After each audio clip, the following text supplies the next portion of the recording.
नमस्कार. बोर्डाची परीक्षा जवळ आली आहे आणि ऐतिहासिक ठेव्यांचे जतन हा धडा खूप महत्त्वाचा आहे. तर आजच्या या विशेष सेशनमध्ये आपण ह्या धड्यातले सगळे महत्त्वाचे मुद्दे एकदम सोपे करून समजून घेणार आहोत. चला सुरू करूया. ओके, तर मग पहिला प्रश्न. या धड्यावर परीक्षेत पूर्ण मार्क कसे मिळवायचे? घाबरू नका, मी तुम्हाला सांगतो की नेमकं काय आणि कसं लक्षात ठेवायचं आहे. आपण सगळं स्टेप बाय स्टेप बघूया. कोणत्याही गोष्टीचं जतन करायचं असेल तर ती गोष्ट म्हणजे नेमकं काय हे आधी समजून घ्यायला हवं, बरोबर? तर सगळ्यात आधी आपण पाहूया की हा ऐतिहासिक ठेवा असतो तरी काय. अगदी सोप्या शब्दांत सांगायचं तर ऐतिहासिक ठेवा म्हणजे आपल्या पूर्वजांनी आपल्यासाठी मागे ठेवलेली एक प्रकारची भेट आहे.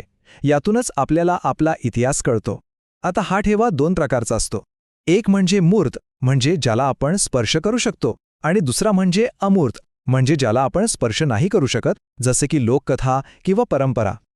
आणि हे बघा, इंग्लंडमधलं प्रसिद्ध ब्रिटिश म्युझियम, अशा मोठमोठ्या इमारती, ही संग्रहालयं, ही अभिलेखागारं, हीच तर ती ठिकाणं आहेत जिथे आपला हा मूर्त म्हणजे भौतिक ठेवा जपून ठेवला जातो.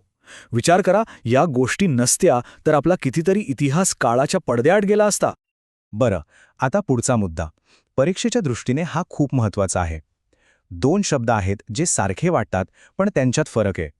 जतन आणि संवर्धन. चला बघूया यांच्यात नेमका काय फरक आहे. हे बघा, इथे फरक अगदी स्पष्ट दिला आहे. जतन म्हणजे काय, तर एखादी वस्तू आणखी खराब होऊ नये म्हणून तिची काळजी घेणं, ती जशी आहे तशी टिकवणं. आणि संवर्धन म्हणजे काय, तर समजा वस्तूचं काही नुकसान झालं असेल तर तिला दुरुस्त करणं, तिच्यावर काही रासायनिक प्रक्रिया करून तिचं आयुष्य वाढवणं. म्हणजे एक आहे काळजी घेणं आणि दुसरं आहे दुरुस्ती करणं. सोपं आहे ना? ओके, आता आपण प्रत्यक्ष कृती आराखड्याकडे वळूया. परीक्षेत तुम्हाला थेट प्रश्न येऊ शकतो की ऐतिहासिक साधनांच्या जतनासाठी काय उपाययोजना केल्या जातात. तर आपण तिन्ही प्रकारच्या साधनांसाठी काय काय करायचं ते मुद्देसूद पाहूया.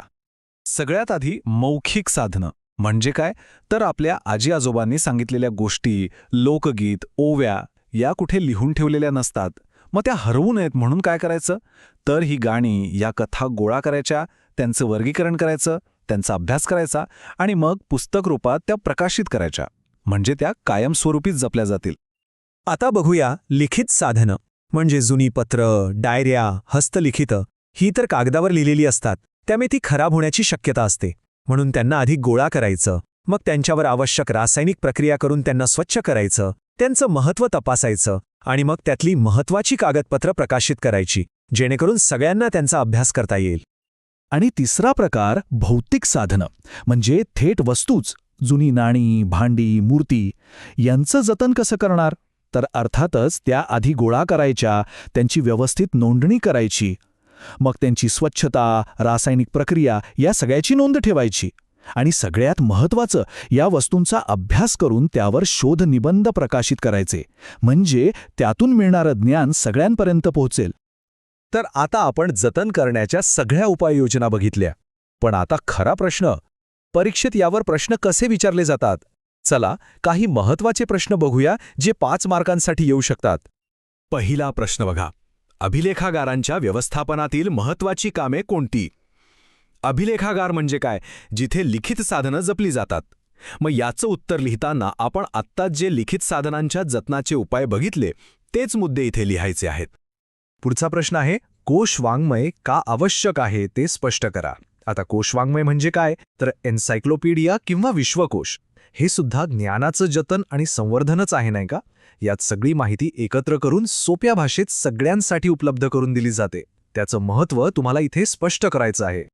आणि हा तिसरा प्रश्न बघा, हा एकदम सरळ आणि महत्त्वाचा प्रश्न आहे.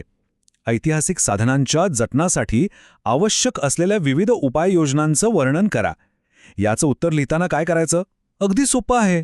आपण जे 3 प्रकार पाहिले, मौखिक, लिखित आणि भौतिक, त्या तिन्हींच्या उपाययोजनांचे मुद्दे व्यवस्थित लिहायचे, पूर्ण मार्क मिळतील. चला आता मी तुम्हाला एक स्पेशल टिप देतो. ही टिप लक्षात ठेवलीत तर तुमचं उत्तर इतरांपेक्षा नक्कीच वेगळं दिसेल आणि तुम्हाला जास्त मार्क मिळायला मदत होईल.